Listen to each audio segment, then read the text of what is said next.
오늘 제목은 그러면 어찌할꼬입니다. 그러면 어찌할꼬. 부제로는 결례를 행한 바울인데 정결 예식을 행한 바울, 이렇게 이제 생각을 하시면 되겠습니다. 정결을 행한 바울. 오늘 본문은 바울이 3차 선교 여행을 마치고 예루살렘으로 올라가는 장면이에요. 계속해서 예루살렘으로 간다 했는데 도착을 못하고 있었는데 이제 정말로 예루살렘에 도착을 하게 됩니다. 오랜 여정 끝에 드디어 도착을 했지만 바울이 단순히 은혜만을 나누면서 쉴 수 있는 상황이 아니었어요. 바울은 이방인에게 복음을 통해서 율법의 정죄에서 완전히 자유케 되었음을 선포했습니다. 그런데 예루살렘에 있었던 유대 기독교인들 같은 경우에는 예수님을 믿는다고 하면서도 여전히 율법에 열심을 내는 사람들이 너무 많았습니다. 그러므로 그곳에 가면 분명히 심각한 갈등을 빚을 거라는 것을 알고 있었어요. 이런 상황 속에서 예루살렘 교회는 바울을 어떻게 대했으며 또 바울은 그들을 위해서 어떠한 자세를 취했는지에 대해서 본문을 통하여 알아보고자 합니다. 바울은 진리를 굳게 붙들고 형제들의 오해와 어떤 경계심을 풀기 위해서 사랑으로 나아가는 모습을 보여주고 있습니다. 자, 이 부분을 이제 본문을 통해 보겠습니다. 17절을 봅니다. 예루살렘에 이르니 형제들이 우리를 기꺼이 영접하거늘. 예루살렘에 이르니 형제들이 우리를 기꺼이 영접했다라고 해요. 바울의 일행이 예루살렘에 도착을 했는데, 자, 이렇게 나온 형제들이 기꺼이 맞이했는데 이 형제들은 교회 전체를 말하는 것이 아니고 바울을 잘 알고 있었던, 또 바울의 사역을 공감하고 있었던 이 지도자들이었습니다. 그들에게는 환영을 받았지만 바울이 마냥 기뻐할 수 없었죠. 앞서 말씀드린 대로 자기의 이 복음 증거 사역을 탐탁지 않게 생각하는 사람들이 여전히 많이 있었기 때문에 그렇습니다. 그는 로마서를 통해서 자신이 예루살렘에서 환영보다는 오해와 위험을 맞게 될 것을 예견하면서 성도들에게 기도를 부탁하는 그런 내용이 나타납니다. 그처럼 바울이 예루살렘으로 가는 것 자체가 예루살렘에 있는 그냥 믿지 않는 유대인들 뿐만이 아니고 믿는 유대 신자들 또한 자신들에게 많은 어려움을 가져다 줄 것을 예측을 하고 있었던 거예요. 예루살렘 교회는 바울에게 친정집과 같아야 되는 거죠. 그도 유대인이기 때문에 예루살렘 교회는 처음으로 세워진 교회였기 때문에 그곳은 친정집같이 편해야 되는데 율법 문제로 인해서 바울을 불편해야 하는 유대 기독교인들이 있었기 때문에 편하지가 않았어요. 그럼에도 불구하고 바울은 예루살렘으로 돌아오는 것을 선택했습니다. 바울이 로마 사역을 하려고 했기 때문에 그냥 마게도냐에서 바로 로마로 넘어가도 됩니다. 그런데도 그렇게 하지 않고 예루살렘으로 돌아오는 것을 택했다는 거죠. 이것은 유대 교회와 이방 교회의 연합과 일치를 보이기 위해서 그가 힘을 쓰고자 했었던 겁니다. 분명히 자기를 미워하고 비난하고 어려움이 있을 것을 알고 있으면서도 우리가 같은 주 안에서 하나라면 복음의 일치를 보여야 된다, 사랑으로 섬겨야 된다는 것을 가지고 있었기 때문에 이렇게 찾아오게 된 거예요. 바울이 올 때도 그냥 온 것이 아니죠. 이방인들한테 이방인 교회에서 많은 연보를 받아서 예루살렘으로 가고 있습니다. 그 이유가 뭐냐? 당시 예루살렘 교회, 예루살렘 지역 전체에 심각한 기근이 있었기 때문에 다들 어려워했어요. 그런데 이방인들한테 이렇게 받아서 간다라는 것은 우리는 이방인들이지만 이 유대 기독교인들 또한 우리의 형제로 우리는 생각하고 우리의 재산을 어느 정도 일부를 나누어서 여러분들 돕습니다라는 일치를 보이는 사랑의 행위였죠. 그러니까 자신은 이렇게 사랑으로 나아가는데 자신에 대해서 여전히 반감을 갖고 있었던 유대 기독교인들이 있다는 것을 생각했을 때 바울의 마음이 얼마나 아프고 불편했겠습니까? 자, 이런 상황에서 18절을 봅니다. 그 이튿날 바울이 우리와 함께 야고보에게로 들어가니 장로들도 다 있더라. 예루살렘에 도착해서 형제들의 영접을 받고 그날 쉬었던 것 같아요. 그리고 그 다음 날에 야고보에게로 들어갔다. 야고보의 집이나 야고보가 거주하고 있었던 교회 안에 어떠한 방이나 이런 데일 수 있습니다. 자, 공식적인 일정을 시작을 했는데 야고보를 처음으로 찾아간 것은 야고보가 굉장히 중요한 지도자의 위치에 있었기 때문에 그렇습니다. 야고보는 사도행전 15장에 보면 첫 번째 기독교 회의가 나오죠. 예루살렘 공회가 열립니다. 예루살렘 회의. 기독교 역사상 처음으로 회의가 열린 거예요. 거기에 수장이었습니다. 의장이었죠. 예루살렘 교회 대표이기도 했고, 이 사람은 예수님의 동생이에요. 예수님의 동생. 항상 베드로, 야고보, 요한 이렇게 따라다녔던 그 야고보가 아니고, 여기에서는 이제 예수님의 동생 야고보인데, 예수님 공생애 때는 예수님을 믿지 않았는데 그 이후에 복음을 듣고 변화되어서 이제 사도적 위치에 이르게 됩니다. 12사도에는 들어가지 못했지만 사도로서 야고보서를 쓰는 그런 사람이 되었죠. 자, 이 사람은 유대 기독교 공동체를 대표하는 사람이었어요. 유대 기독교 공동체. 예루살렘 교회가 유대인들로 구성이 되어 있으니까 거기에 대표였습니다. 그리고 교회사적으로 보면 이 사람에 대해서 의인 야고보라고 불려집니다. 의인 야고보. 그 정도로 유대인들 사이에서도 존경받고 큰 영향력을 끼치던 사람이었어요. 그러니까 이제 이 사람을 직접 찾아뵙고 선교를 보고하려고 하는 거예요. 이것은 이 만남이라는 것이 그냥 두 사람만의 어떤 이야기나 뭐 교제가 아니고, 유대 교회를 대표하고 있었던 야고보, 이방 교회의 선교사로 대표하고 있었던 바울이 만나서 유대 교회와 이방 교회의 일치를 보이고자, 연합을 이루고자 회의를 하고 있는 이런 모습이라고 생각을 하시면 되겠습니다. 자, 그런데 그곳에 들어갔더니 장로들도 다 있었다라고 해요. 장로들도. 이처럼 율법에 대한 문제가 교회 공동체 전체의 판단이 필요할 정도로 굉장히 중요한 문제였다라는 것을 얘기를 하고 있는 거죠. 자, 19절부터 20절 상반절까지 보시면, 바울이 문안하고 하나님이 자기 사역으로 말미암아 이방 가운데서 하신 일을 낱낱이 말하니 그들이 듣고 하나님께 영광을 돌렸다라고 해요. 바울이 교회 지도자들에게 문안을 하고 곧바로 자신이 이방 가운데서 어떠한 선교 사역을 했는지 보고를 했습니다. 우리도 선교사님이 가끔 이제 안식년이나 이렇게 한국을 방문하게 되시면 보고를 하시잖아요. 이렇게 보고를 하는데 굉장히 낱낱이 보고를 해요. 근데 이 보고를 어떻게 표현하고 있냐면, 하나님이 자기의 사역으로 말미암아 이방 가운데서 하신 일을 낱낱이 말하였다, 이렇게 얘기해요. 하나님께서 이 선교사에게 주체고 자기는 도구였을 뿐이다 라는 것을 얘기를 하고 있는 거죠. 그는 늘 나의 나된 것은 하나님의 은혜로 된 것입니다 라고 고백을 하던 사람이었습니다. 그러면서 자신에게는 그리스도의 십자가 외에는 자랑할 것이 없다고 말하던 사람이었어요. 이처럼 바울은 자기가 많은 열매를 맺었고 많은 어려움 가운데서 죽음을 불사하며 복음을 전했음에도 불구하고 내가 이런 일을 했습니다라고 얘기하는 것이 아니고, 하나님이 나를 통하여 이러한 일들을 행하셨습니다라고 말을 하고 있습니다. 철저히 하나님 중심에서 선교 보고를 하고 있는 거예요. 그의 선교 보고는 매우 상세했어요. 이방인들의 회개, 그리고 박해와 투옥, 많은 교회를 개척한 것, 성도들의 영적 성장, 성령의 역사가 어떻게 나타났는지, 이러한 것들에 대해서 자세히 얘기를 했을 것이 분명합니다. 하나님께서 이방 가운데 행하신 일들을 낱낱이 보고를 하고 있습니다. 바울은 이방 교회를 예루살렘 교회와 분리된 독립체로 보고 있지 않아요. 오히려 유대에서 시작된 복음이 동일하게 이방 교회에도 역사하고 있다라는 것을 지금 보고하고 있는 거예요. 이에 야고보와 장로들은 그 보고를 듣고 하나님께 영광을 돌립니다. 이것은 바울 사역과 이방인 선교의 열매에 대해서 공식적으로 인정을 했다라는 겁니다. 이거 하나님이 하신 일이구나. 바울이라는 어떤 한 사람이 설득력이 있는 말로 바꾼 것이 아니고 하나님의 역사, 성령의 은혜로 이방에도 복음이 전해졌고 그들도 우리와 같이 형제가 되었다라는 것을 공식적으로 입증하며 바울의 복음 사역은 합당하다. 이분이 올바른 진리를 선포하고 있다. 이것을 인정을 하고 있는 거예요. 야고보와 장로들은 너무 감사한 나머지 하나님께 영광을 돌린 후에 이제 가장 먼저 얘기를 하는데 그를 형제여 하고 부릅니다. 형제여. 이 짧은 부름 속에는 굉장히 깊은 의미가 담겨 있는데요.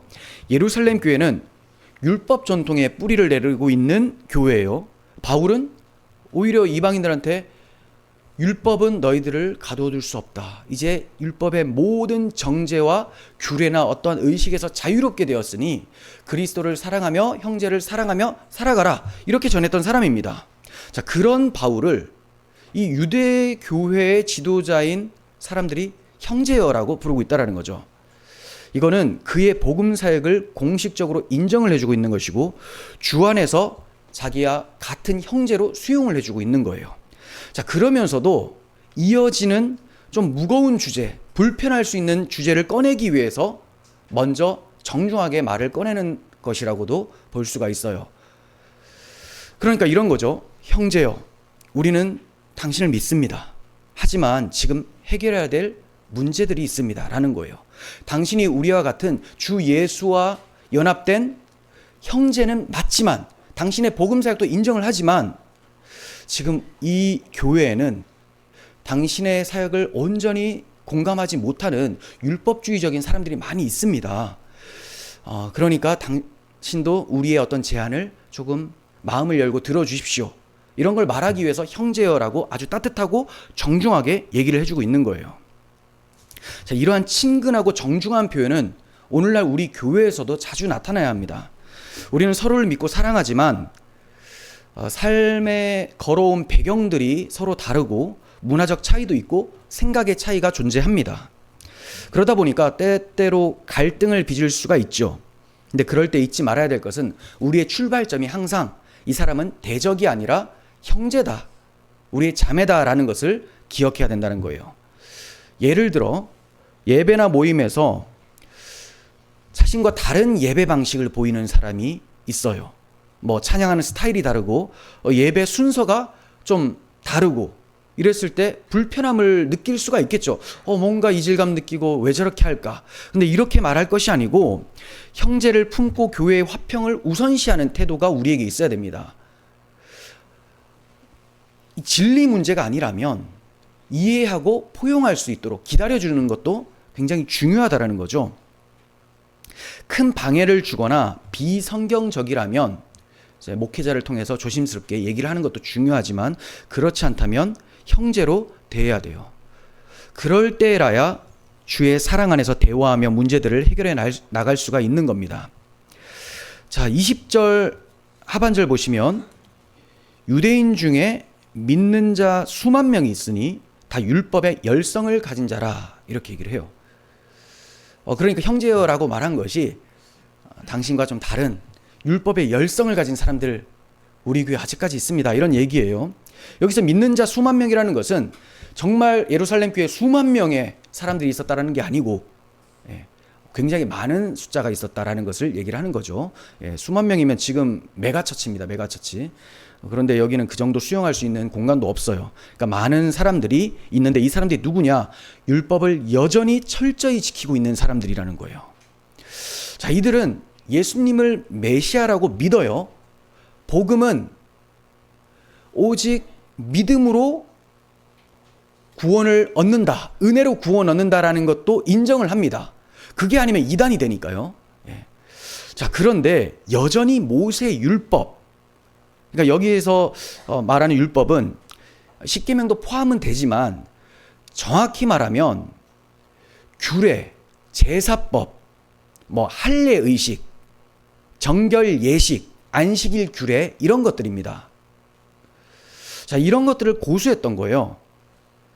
자, 할례가 뭐냐, 또 정결 예식이나 안식일 규례가 뭐냐 좀 모르시는 분들도 있을 것 같으니까 제가 말씀을 드리면 할례 같은 경우는 유대인 아이가 태어나면 8일째에 포경수술을 합니다. 쉽게 말해 그거예요. 자, 그러니까 그걸 왜 하냐? 요즘에 다 하는데요. 그 당시는 안 했어요. 그 당시는 유대인들만 했습니다. 왜냐?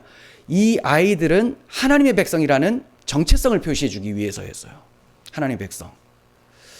그러니까 이방인들은 할례 받지 않은 저 이방인들을 하면서 외면을 했었던 게 유대인들의 사고였고요. 자기들은 할례를 받아서 하나님 백성이 되었다라는 것을 나타낸 거였습니다. 근데 이 할례의 진짜 의미가 뭐냐?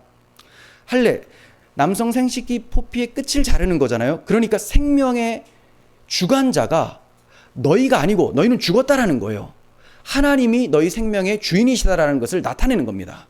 그러니까 너희의 생명이 하나님께 있다. 그렇게 고백하는 자가 하나님의 백성이라는 거죠. 이런 영적 의미가 있어요. 그런데 이것은 복음으로 다 성취가 되어서 더 이상 필요가 없어졌어요. 왜냐하면 그리스도의 십자가의 공로로 죄 가운데 죽어야 될 우리가 죄 용서를 받아서, 주님이 대신 죽어주셨기 때문에 죄 용서를 받아서 새 생명을 받아 하나님 앞에 나아가서 살 수 있게 되었다. 자, 그래서 할례를 받지 않아도 돼요. 예수님께서는 이것을 다르게 이제 시행하라고 하신 것이 있는데 세례였습니다. 세례. 물로 깨끗하게 씻음을 받아 새 사람이 되었다는 것을 기억하라는 거죠. 그러니까 할례를 더 이상 받을 필요는 없었어요. 하지만 유대 기독교인들은 자신들이 평생을 해왔고 앞에 조상들까지 해왔기 때문에 이것을 쉽게 놓지를 못하는 거예요. 자, 그리고 정결 예식 같은 경우도 뭐 여러 가지가 있겠지만 여성분들이 이제 월경 후에 이 당시에는 이제 깨끗하게 씻어서 물로 씻어서 하나님 앞에 깨끗하게 되었다는 걸 나타내는 예식이었습니다. 그러니까 그 당시는 유출병 환자나 이런 피 흘림이 있으면 이게 하나님 앞에 나아갈 수 없는 죄다라는 어떤 의미가 담겨 있었어요. 그래서 이러한 것들을 물로 깨끗하게 씻는 것이 정결 예식이에요. 또 그 외에도 이방인의 땅을 밟았다가 돌아왔을 때는 자신의 몸을 이제 깨끗하게 해야 된다는 입장에서 정결 예식을 했습니다.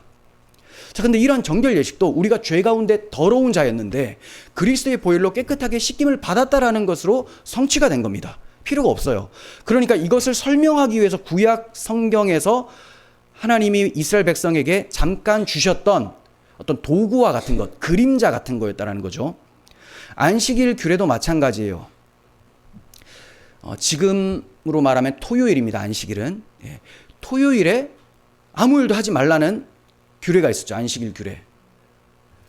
자, 이것은 이 사람들이 아무것도 안 한다고 해서 안식을 얻을 수 있는 것이 아니고, 그걸 말하기 위해서가 아니고, 하나님이 죄 가운데 너희가 안식하지 못하는 이런 비참한 가운데에서 하나님께서 너에게 안식을 주시는 분이다. 그러니까 너희는 아무 행위나 아무 공로 없이 하나님의 안식을 누려라라는 것을 보여주기 위한 거였어요. 그래서 안식일의 주인이신 그리스도께서 우리에게 죄 용서를 해주심으로 영원한 안식을 주시는 분이라는 것을 기다리면서 안식일을 지켜야 됐던 것이 유대인들의 안식일 규례예요. 이해가 되십니까? 그러니까 아무 생각 없이 아무것도 안 하면 안식이다, 이게 아니고 앞으로 오실 메시아가 나를 영원하게 안식해 주실 분이다. 그러니까 예수님이 오셨어요. 안식이 이루어졌습니다. 그러면 이제 안식일을 지킬 필요가 없게 된 거죠. 자, 그런데도 이 유대 기독교인들은 안 하면 너무 이상한 거예요. 이걸 지금 몇천 년을 해왔는데 이거 어떻게 안 할 수가 있는가? 괴로운 거죠. 그들에게 율법을 지키는 일은 단순한 습관이 아니라 경건의 표현이자 정체성의 일부였습니다. 율법을 버리는 것은 곧 하나님을 거스르는 일처럼 느껴졌어요. 비록 구원의 조건으로 율법을 지킨 것은 아니지만 율법을, 할례와 규례를 경건의 기준으로 삼았기 때문에 바울이 전한 복음의 자유와 충돌할 수밖에 없었어요. 아무리 자기가 경건하게 이웃사랑을 한다고 해도 이 유대인들의 입장에서는 성전에 가서 기도하거나 아니면 금식을 하거나 정결 예식을 하지 않으면 이 사람은 진짜 경건해 보이지 않는 느낌이 드는 거예요. 오늘날에도 예수님을 믿지만 율법도 지켜야 한다는 식의 태도가 나타납니다. 이는 구원의 근거를 예수님의 십자가의 복음이라는 믿음이 아니라 내가 무엇을 했는가에 더 중점을 둬서 은혜가 아닌 행위로 신앙의 안전을 확인하려고 하는 거예요. 예수님이 이루신 그 구속 사역, 십자가의 은혜 때문에 나의 구원이 흔들림이 없다를 믿는 게 아니고 내가 이렇게 하기 때문에 그래도 난 잘 믿는 것 같아 라고 하면서 구원의 안정성을 거기서 보장받는다라는 거죠.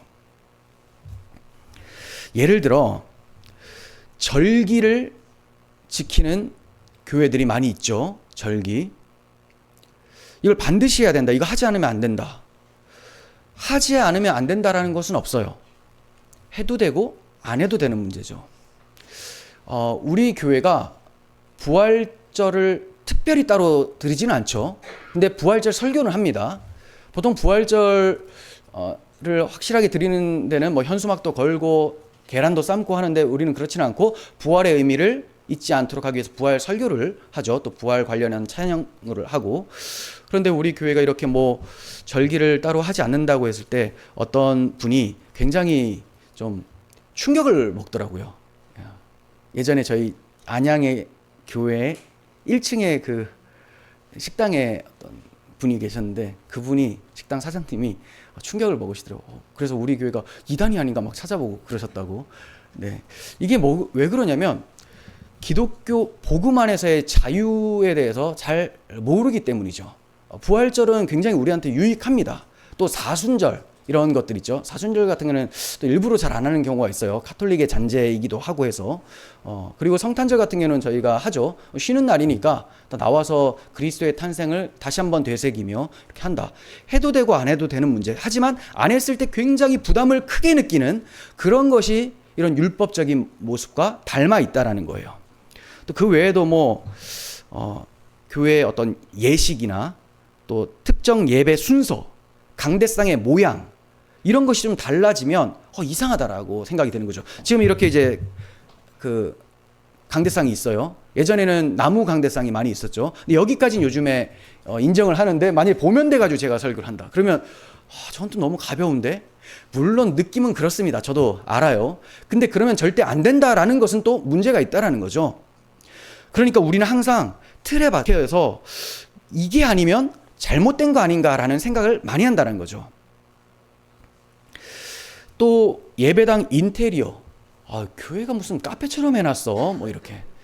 물론 저는 그런 거 별로 안 좋아합니다. 굉장히 보수적인 전통적인 가치를 중요시 여겨요. 그게 우리의 어떤 사고들과 다 반영이 되어 있기 때문에 건축 양식도. 그런데 절대 안 된다 이런 식으로 하면서 예배당은 이래야지 라는 것들. 교회에 또 십자가가 왜 없어? 아니면 또 십자가가 왜 있어? 개혁주의에서는 또 그러고 또 없으면 없다고 하고 이런 것들이 좀 문제시 될 수가 있다는 거죠. 그리고 목사님이 우리 목사님은 맨날 정장 저것만 입고 저 어떤 하얀색 가운 같은 거나 검정색 가운을 왜 입지 않으시는가? 아시죠? 그 가운, 목사 가운 있잖아요. 저도 있어요. 소예배실에 있는데 한 번도 입어본 적은 없어요. 목사 안수식 때만 입었는데 그걸 왜 안 입나? 우리 교회는 성가대도 왜 없나? 또 찬양 인도자도 성가대 같은 옷을 입어야 되는 거 아닌가? 이런 것들 불편해할 수가 있다는 거죠. 그걸 하지 않으면 마치 사람이 가벼운 것 같고 이런 것들. 내가 제대로 예배를 드렸다라는 것을 이러한 것으로 느끼려고 한다는 거예요. 자기 만족을 추구하며 경건한 삶을 이러한 것으로 증명하려고 합니다. 그러나 바울은 이러한 외적 행위가 아니라 오직 그리스도의 복음으로 말미암는 은혜가 구원의 증거다. 확실한 증거가 된다라는 것을 얘기해요. 주님이 나를 위해 십자가에서 죽으시고 부활하신 역사적인 사건, 그것이 나의 구원의 증거가 되는 것이지 나의 행위가 아니다라고 분명히 선포했어요.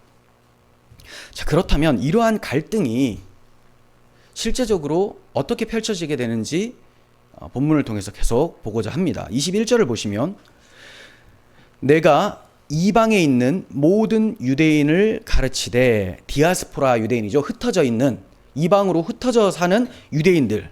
자, 이들을 어떻게 가르쳤냐? 모세를 배반하고 율법을 배반했다는 말입니다. 율법을 배반하고 아들들에게 할례를 행하지 말라고 하고 또 관습들을 지키지 말라고 한다는 것을 그들이 들었다. 그 오해하고 있던 사람들이 들었다는 거예요. 그러니까 이게 실제 그랬던 건 아닌데 그들이 이렇게 잘못된 소문을 듣고 화가 나 있는 상태예요. 누구에게 들었을까요? 바울을 박해하던 믿지 않는 유대인들한테 들었을 가능성이 크겠죠. 네. 자, 바울은 이방인들한테는 이런 것을 할 필요가 없다고 했지만 유대 기독교인들한테는 그들이 너무 힘들어하기 때문에 이런 얘기를 하지 않았습니다. 그런데도 잘못된 소문이 퍼져 있는 상태였어요. 오히려 바울은 율법은 거룩하고 선하다라고 로마서를 통해서 말을 했고요. 또 율법은 죄를 깨닫게 하고 그리스도께로 인도하는 초등교사와 같다 하면서 굉장히 중요한 역할을 한다고 했어요. 복음을 알아가기에. 문제는 사람들이 율법을 구원의 수단으로 삼고 자기 의를 세우려고 한 것을 지적을 했던 거예요. 할례도 마찬가지입니다. 바울은 할례 자체를 강제하지도 않았고 하지 말라고 하지도 않았습니다. 복음 전파에 유익이 있을 때는 자발적으로 이방인에게도 할례를 행하도록도 했어요. 그 대표적인 예가 디모데입니다. 디모데는 어머니가 유대인이고 아버지가 헬라인이에요. 그래서 유대인들을 전도할 때 많은 방해나 또 거부감을 느낄 수가 있기 때문에 할례를 하는 것이 좋겠다 해서 할례를 베풀었습니다. 괜히 복음 전하는데 이런 거 가지고 시비 걸리면 정작 전해야 될 복음도 전할 수가 없으니까 할례를 받자 해서 할례를 베풀었던 거예요. 바울은 이 율법을 복음의 장애가 되지 않도록 자유롭게 사용했던 거지 율법을 강제하거나 율법 자체를 부정한 것이 아니었습니다. 복음의 본질은 율법 폐지가 아니라 율법의 완성이에요.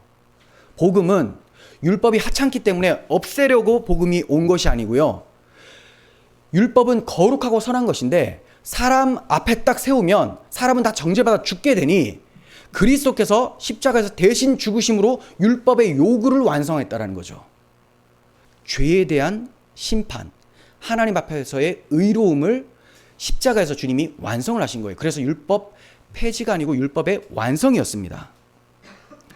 바울은 율법 조문 자체가 아니라 그 본뜻, 즉 하나님 사랑과 이웃 사랑이 실현되는 삶을 강조했어요.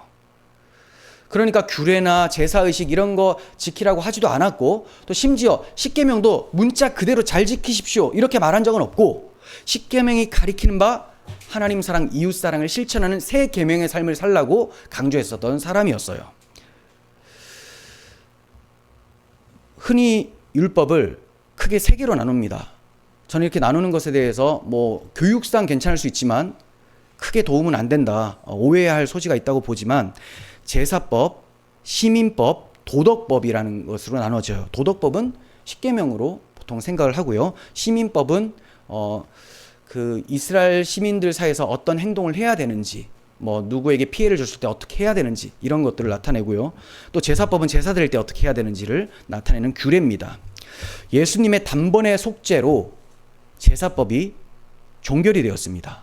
시민법도 그림자 역할이었어요. 하나님을 믿는 백성은 어떻게 살아야 되는지를 그림자로 보여준 것이었습니다.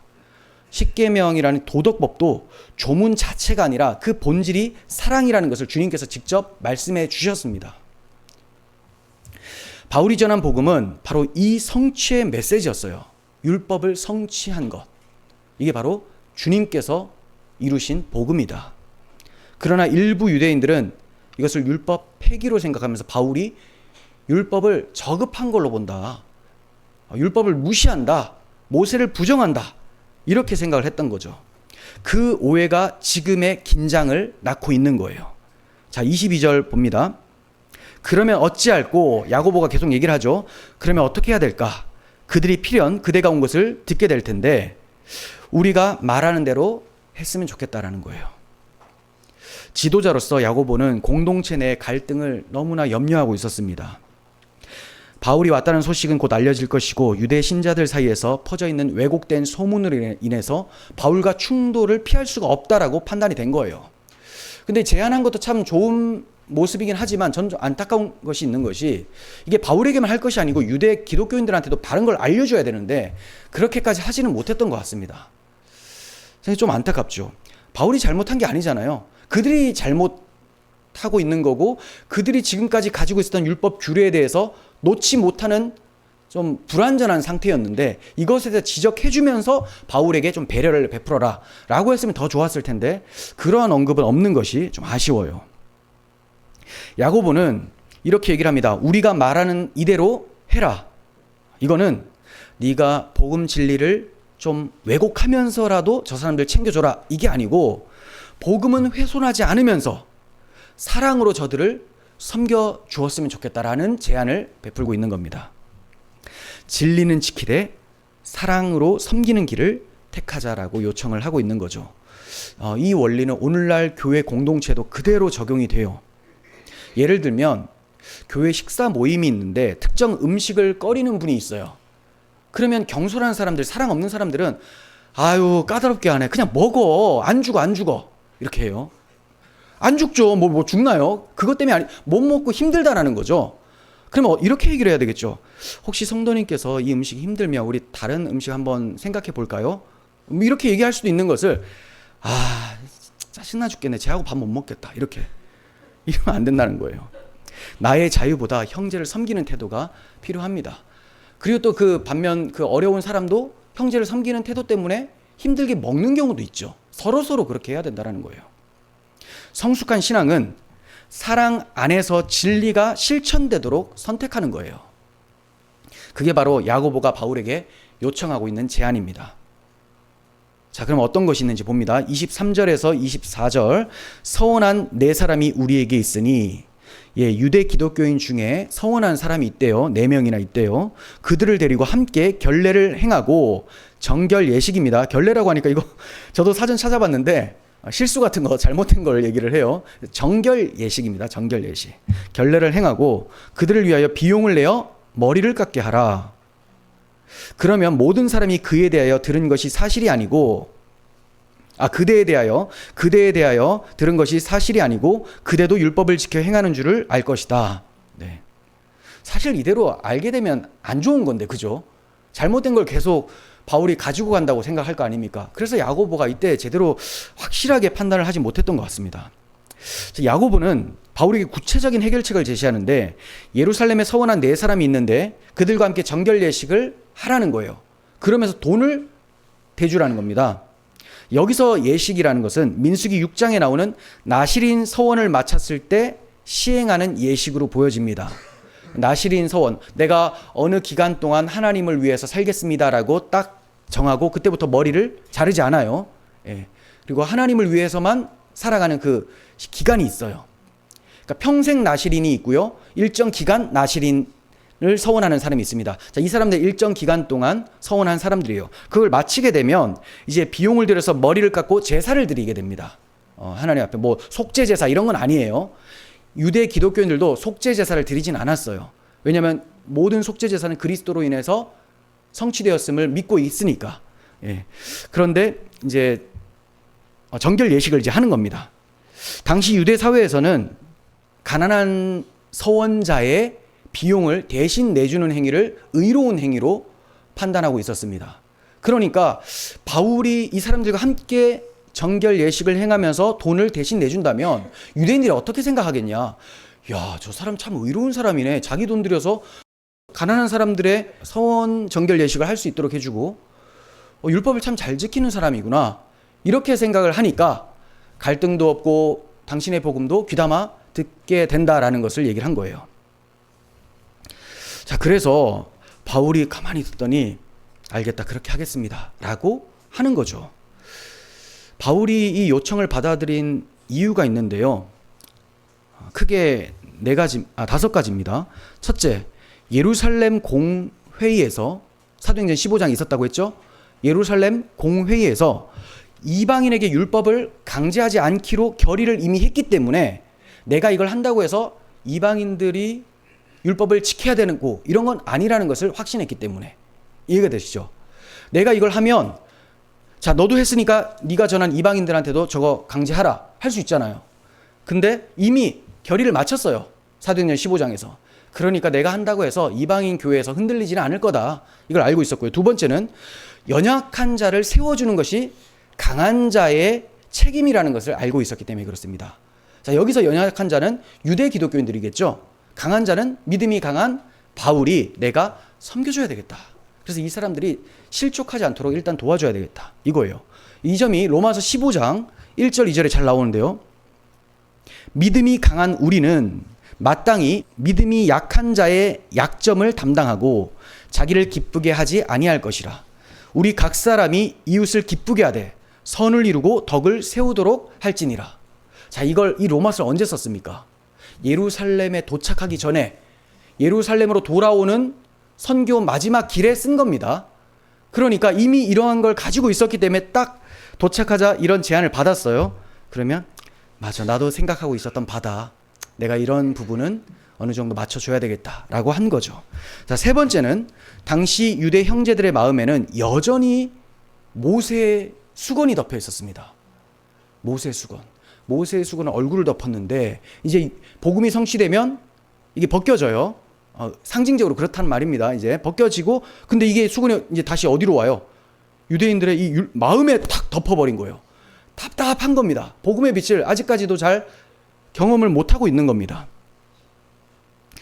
그래서 그 수건이 벗겨지기를 바라면서 이제 행동을 하는 거예요. 자, 이들이 그러면 바울의 말을 듣겠죠. 그러면서 계속 가르칠 수 있는 길을 여는 겁니다. 자, 그리고 네 번째는 바울은 여러 사람들에 대해서 자기가 여러 사람에게 맞춰서 그 모습으로 섬겨야 된다라는 마음을 가지고 있었습니다. 자, 이 점이 고린도전서 9장에 나오는데요. 그가 이렇게 말을 해요. 유대인들에게는 내가 유대인같이 된 것은 유대인들의 얼마를 얻고자 합니다. 율법을 지키는 사람에게 내가 율법을 지키는 사람처럼 된 것은 그들의 몇 사람을 얻고자 합니다. 구원하고자 함이라는 거예요. 여러 사람에게 여러 모습이 된 것은 아무쪼록 몇 사람이라도 구원하기 위해서 그 사람들에게 내가 맞춰주고 있습니다. 이것을 얘기를 했습니다. 그는 복음을 전하기 위해서 율법을 지키는 모습도 취할 수 있다고 생각을 했던 거죠. 자, 다섯째, 자신이 가진 자유를 사랑 안에서 사용하는 종의 자세를 가지고 있었어요. 종의 자세. 자유를 가졌다고 해서 그럼 나는 이제 내 마음대로 해도 돼 이렇게 생각한 것이 아니고, 이 자유를 가지고 오히려 내가 낮아져서 저 사람을 섬기는 데 사용을 해야 되겠다라는 종의 자세. 갈라디아서 5장 13절 보세요. 형제들아, 너희가 자유를 위하여 부르심을 입었으나 그러나 그 자유로 육체의 기회를 삼지 말고 오직 사랑으로 서로 종노릇 하라라고 말씀을 하고 있습니다.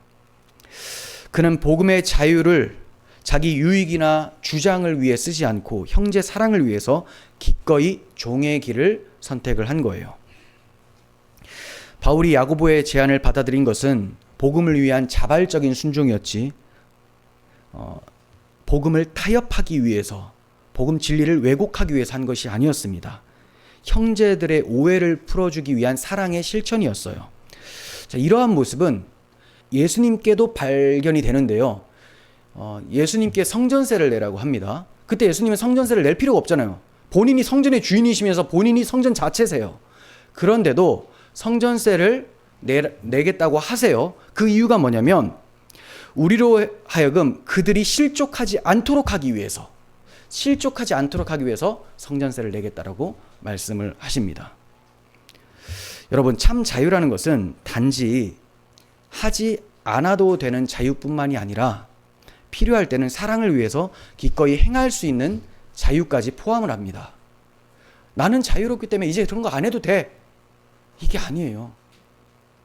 바울이 형제들이 실족할 것 같으면 내가 절대로 고기조차 안 먹겠다라고 하죠. 왜 그래요? 고기, 시장에 파는 고기가 그 당시에 이방 우상 숭배를 하고 남은 것들을 시장에 팔았거든요.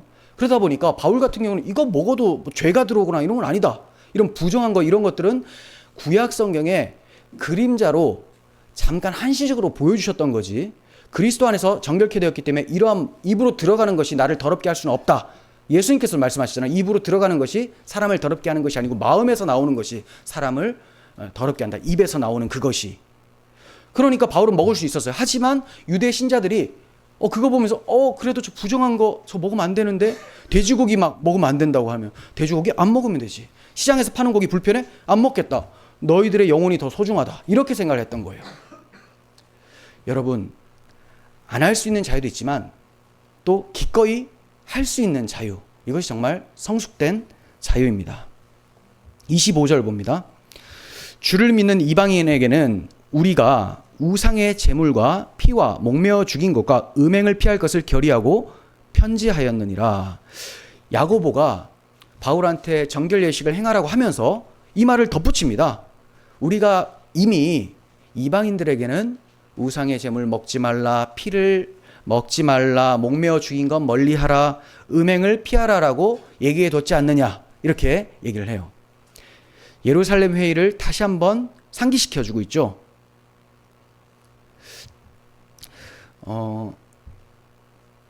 왜 이런 말을 하냐면 이런 거예요. 유대 교회도 이방 교회에게 이런 율법 전체를 강제하지 않았지 않느냐. 이거 다 율법 전체 강제하면 이 이방인들이 얼마나 괴로워하면서 이거 진짜 복음 믿으려고 하겠냐. 복음 듣기도 전에 겁나서 달아나겠다.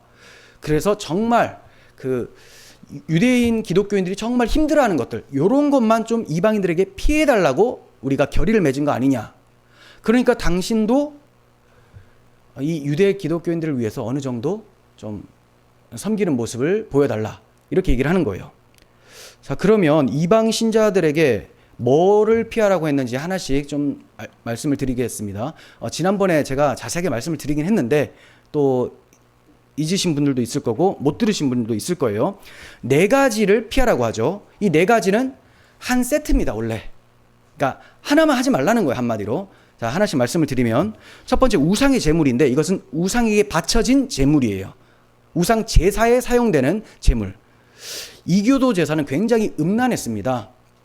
그래서 예를 들어 비가 오게 하려면 비가 내리게 하기 위해서 막 제사를 드린단 말이에요. 근데 굉장히 음란한 행위를 통해서 그 신이 그걸 보고 아무튼 이게 또 애들이 있어가지고 그러네. 아무튼 그걸 보고 좀 흥분해가지고 이게 비를 내려준다. 뭐 이런 식이에요. 아주 지저분해요, 얘네들이. 그런데 이런 이교도 제사는 그 지역의 큰 잔치였기 때문에 제사 음식을 이제 신자들도 문화기 때문에 쉽게 가서 먹을 수가 있었다라는 거예요. 자기가 섬기지 않아도 쉽게 가서 먹는다는 거죠. 제가 기독교인이지만 저희 가정 이제 제사를 예전에 많이 드렸어요. 지금은 드리지 않는데 드렸어요. 그러면 가면 이제 제가 그 음식을 나는 이걸 제사를 드리는 음식이니까 못 먹네 이렇게 생각을 하지 않아요. 왜냐면 그거 먹는다고 해서 귀신이 들어오거나 귀신이 먹었던 걸 먹거나 그러지 않거든요. 귀신은 입이 없어요. 그런 거 없습니다. 그런데 만약에 기독교인 한 명이 그걸 왜 먹어요 하면 저는 안 먹어요. 그분 실족할 수 있으니까. 그리고 뭐 불국사 이런데 그냥 가면 됩니다. 들어가서 유적지구나. 근데 누가 들어갈 때 옆에 이상하게 세워진 그 못생긴 아저씨들 있잖아요. 그 나무에 이렇게 한 거. 그거 무서워서 못 들어간다. 들어가지 맙시다. 뭘 굳이 볼 필요 뭐 있나. 이렇게 할 수 있다라는 거죠. 자, 좀 격기로 빠졌는데. 자, 이렇게 이방 제사에 참여하는 것이 성도들에게도 빈번히 발생하고 있었던 거예요. 자, 그렇게 되면 불신자들이 신자들을 볼 때 다신론자들로 오해할 수가 있겠죠. 그래서 복음을 왜곡할 수가 있습니다. 그리고 또 그 제사에 참여하는 사람들은 그 음란함에 영향을 받을 수도 있다는 거죠. 자, 두 번째는 피와 목매어 죽인 것이라고 하는데 이것도 2개를 같이 보면 좋아요. 피와 목매어 죽인 것을 피하라. 유대인들은 짐승을 잡으면 먼저 이제 목을 쳐서 피를 흘리게 합니다. 피를 다 빼요. 왜냐하면 피째 먹지 말라라는 율법이 있기 때문에 다 뺍니다. 그런데 이방인 같은 경우에는 짐승을 잡을 때 목을 메어서 죽입니다. 그러면 피가 그대로 남아있겠죠. 그러면 고기를 먹을 때도 피가 그대로 먹게 되겠죠. 들어오게 되겠죠. 그래서 이 피가 그대로 있는 상태로 시장에 내다 팔았기 때문에 이걸 먹는 것을 보면 유대 기독교인들이 너무 힘들어하니까 이걸 좀 피해달라라고 한 거예요. 자, 그리고 4번째 음행인데 음행도 우상 제사에 참여해서 음란 행위하는 것 요거 피하고 첩을 많이 두는 것. 지금 이방인들이기 때문에 이런 것이 그냥 자연스러운 문화였습니다. 첩을 많이 두는 것, 근친혼, 이교도와의 결혼 이런 것들을 멀리하라. 유대인들이 굉장히 경멸하는 것이다. 멀리하라 한 거예요. 그러니까 이런 것들은 구원의 조건이 아니라 유대와 이방 공동체 간의 화평을 위해서 최소한의 배려 기준이었습니다.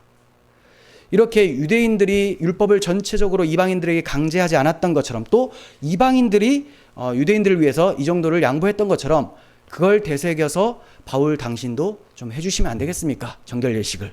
이렇게 얘기를 하고 있는 거죠. 자, 그러면 바울의 응답을 봅니다. 26절. 바울이 이 사람들을 데리고 이튿날 그들과 함께 결례를 행하고 성전에 들어가서 각 사람을 위하여 제사 드릴 때까지의 결례 기간이 만기된 것을 신고하니라. 바울은 야고보와 장로들의 제안을 받아들이고 그대로 행했어요. 4사람과 함께 결례를 행하면서 성전에 들어갔습니다. 겉으로 보면 율법에 순응하는 것 같지만 누구보다도 율법에 대하여 자유로운 사람이었습니다.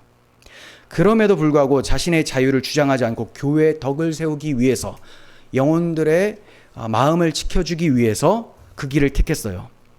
이는 바울의 복음에 대한 이해가 단지 지식이나 원칙에 머무르지 않고 실제 삶으로 이어졌다는 것을 보여줍니다. 바울은 진리를 지키기 위해서 사랑을 포기하지 않았어요. 사랑을 실천하기 위해서 진리를 양보한 것도 아닙니다. 복음으로 얻게 된 자유를 자기 유익이 아닌 공동체 섬김을 위해서 사용을 한 거예요. 예를 들면 인터넷에서 어떤 사람이 비성경적인 주장을 합니다.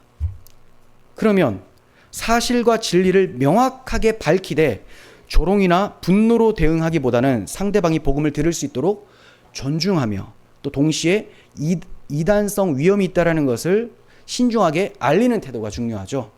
그런데 이런 모습을 많이 잃어버렸어요.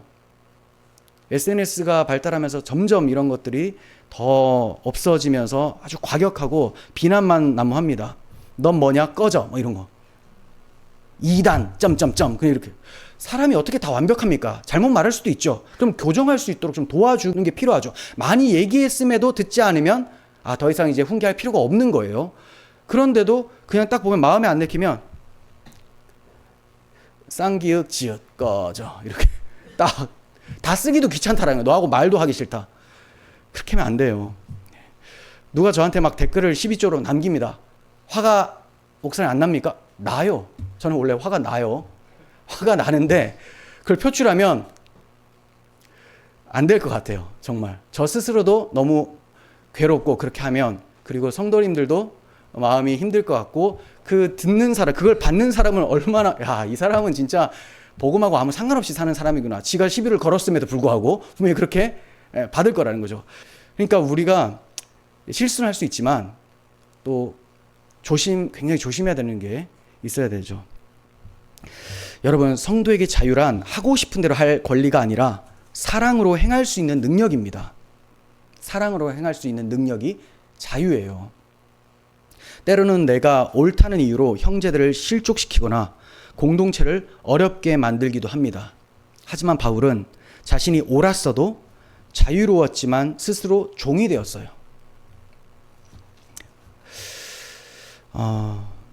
오늘날 교회 안에 많은 갈등은 진리와 사랑 중에 하나만 생각하기 때문에 그렇습니다.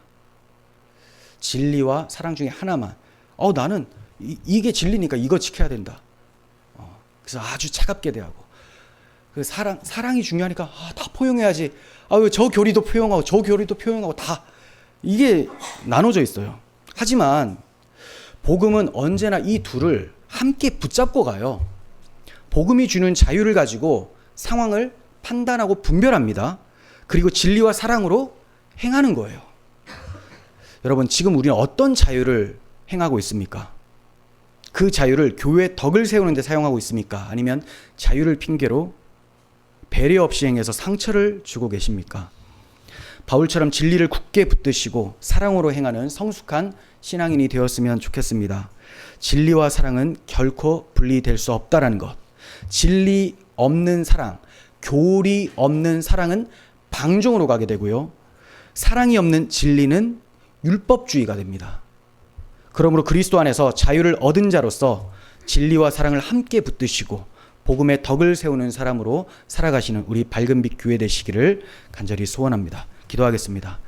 하나님 아버지, 저희는 너무나 부족합니다. 주님께서 십자가의 사랑으로 베풀어 주신 그 은혜를 알면서도 자주 망각하고 내가 뛰어난 것 마냥 사람들에게 비난의 어조를 하지 않았는지 돌아보며 주 앞에 회개합니다. 주님의 십자가가 날마다 우리 앞에 보여지게 하시고 주님께서 그들의 실족하지 않도록 성전세를 내신 것처럼 저희도 형제가 실족하지 않도록 사랑으로 섬기며 신중하고 정중하게 다가가는 저희들이 되게 하여 주시옵소서. 우리 구주 예수 그리스도의 이름으로 기도합니다. 아멘.